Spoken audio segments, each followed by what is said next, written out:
Trouver qui a raison lors d'une dispute. Tu t'es disputé avec ton partenaire ou ta partenaire, chacun reste campé sur ses positions, lequel a raison. Je suis Alex Wagner, je suis coach certifié, formé à la PNL et à la CNV, et j'ai fondé Couples Inspirants pour accompagner les couples en difficulté au niveau de leur communication de couple. Et je suis aujourd'hui avec ma collègue Monica Mitic, qui est psychothérapeute, qui accompagne également les couples.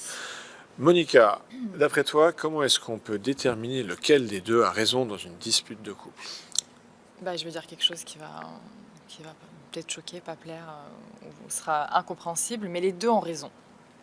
Ah, Ouais. comment t'expliques ça? Pourquoi?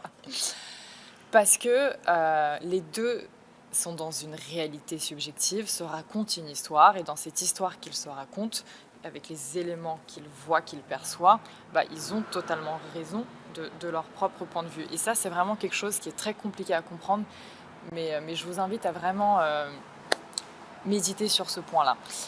Rentrer dans un combat de qui aura raison ne marchera pas à cause de ça, parce que chacun campe sur sa propre vision. D'autant que la mémoire humaine n'est pas un caméscope ou un magnétophone, et les souvenirs humains peuvent être sincèrement différents sans que l'autre soit de mauvaise foi. Et bien souvent, faut juste accepter qu'on n'a pas le même souvenir de l'événement en question qui a peut-être provoqué la dispute. Oui, au-delà du souvenir, il y a vraiment cette question de perception. En psychologie, il y a des expérimentations qui sont faites où, par exemple,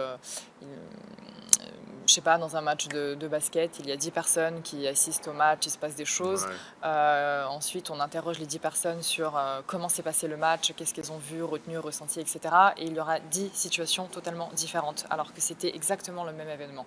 Et en fait, on réagit tous de par nos filtres du passé.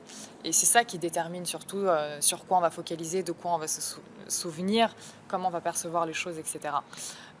Maintenant, pour répondre vraiment concrètement à comment gérer du coup ce désaccord qui va apparaître, je pense que tu voulais faire ton point. Oui, j'aurais une première chose à dire, c'est important si on veut se sentir écouté, parce qu'au fond, c'est de ça qu'on parle. Quand on veut avoir raison, c'est qu'on a envie de se sentir écouté par l'autre. Et paradoxalement, la meilleure chose à faire, c'est d'abord d'écouter l'autre. Parce que c'est en faisant une écoute active de l'autre, c'est-à-dire en reformulant ce que l'autre a dit jusqu'à ce que l'autre nous réponde « oui, c'est ça », là, je me sens compris. Une fois que l'autre s'est senti compris et écouté par nous, il peut s'ouvrir chez notre partenaire un espace d'écoute à son tour pour que nous, on puisse s'exprimer. Donc ça, c'est la première chose que je voulais dire. Ouais, il y a un exemple qui me vient en tête, qui vient très souvent, c'est une personne va exprimer quelque chose, n'aura même pas fini sa phrase, et l'autre va tout de suite dire « mais pas du tout, mais non, mais tu te trompes ». Mais cette personne qui dit « tu te trompes, pas du tout », elle y croit à ce qu'elle dit. Donc pour elle, elle a raison, parce qu'elle est à fond dans son scénario. Mais l'autre qui est en train d'exprimer quelque chose, elle est dans un autre scénario. En fait, vous êtes tous les deux dans deux réalités différentes à ce moment-là. D'où l'importance, en effet, de l'écoute active. Et du coup, l'autre se sent considéré, il ressent cette place qui lui est attribuée, il se sent accueilli. Et on peut rentrer dans ce partage de qu'est-ce qui se passe pour toi, qu'est-ce qui se passe pour moi et qu'est-ce qu'on en fait.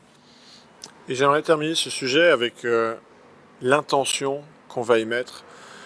Parce que, et c'est quelque chose que j'ai appris en communication non violente, parce que le piège potentiel avec la CNV, la communication non violente, c'est de repartir avec un bagage d'outils de communication. Mais si on n'a pas l'intention de connecter, on va utiliser ces outils-là de façon finalement violente. Et l'intention dont je parle, c'est l'intention de connecter.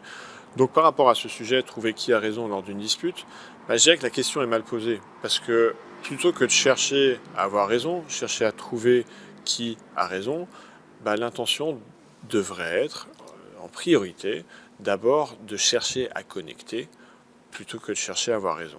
Il vaut mieux connecter qu'avoir raison, finalement. Donc parfois lâcher du lest. Si ce sujet t'a plu, mets un pouce vers le haut et abonne-toi en cliquant sur la cloche pour être notifié par rapport aux vidéos à venir.